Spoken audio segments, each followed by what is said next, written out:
वृंदावन के एक छोटे से गांव में पारो और रामदास नाम के पति पत्नी रहा करते थे। वह आंखों से देख नहीं सकते थे। मंदिर के बाहर भिक्षा मांगकर अपना जीवन निर्वाह कर रहे थे। दोनों दिन रात कृष्ण की भक्ति किया करते थे।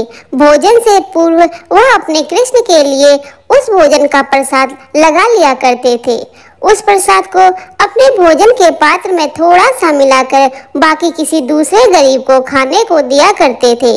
श्री कृष्ण उनकी भक्ति से बेहद प्रसन्न हुए। इसके कारण कभी भी पारो और रामदास भूखे पेट नहीं सोए। चारों ओर श्री कृष्ण जन्माष्टमी की धूमधाम मची हुई थी। गोकुल, वृंदावन, बनारस इन क्षेत्रों में श्री कृष्ण जन्माष्टमी की विशेष मनोहारी छटा देखने को मिलती है। पारो एक पुत्र को जन्म देने वाली थी। किसी को क्या पता था कि वह पुत्र स्वयं जन्माष्टमी के दिन जन्म लेगा। ऐसा ही हुआ। चारों ओर कृष्ण की धूम मची हुई थी, किंतु पारो और रामदास के घर में साक्षात पुत्र के रूप में कृष्ण ने जन्म लिया था।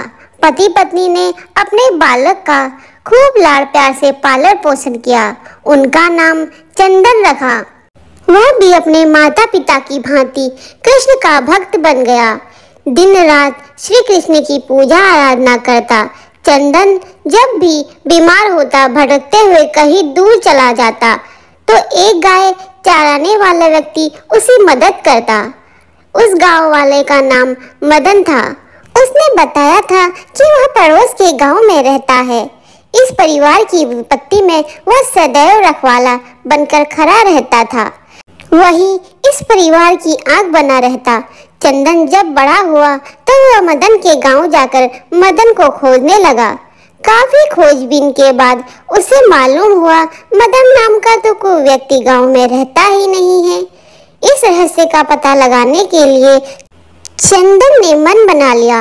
एक दिन जब पारो को अधिक बुखार चढ़ गया, लगभग मरने ही अवस्था में हो गई, मदन उसकी सहायता के लिए घर आ चुका था। सांझ होते ही वह अपने गांव की ओर लौट जाया करता था। चंदन ने जब उनका पीछा किया तो मदन एक मंदिर की ओर जाता दिखा। उस मंदिर के भीतर जाके कहीं अदृश्य हो गया। चंदन ने जब जाकर देखा तो वहाँ कोई नहीं था, केवल कृष्ण जी की मूर्ति थी।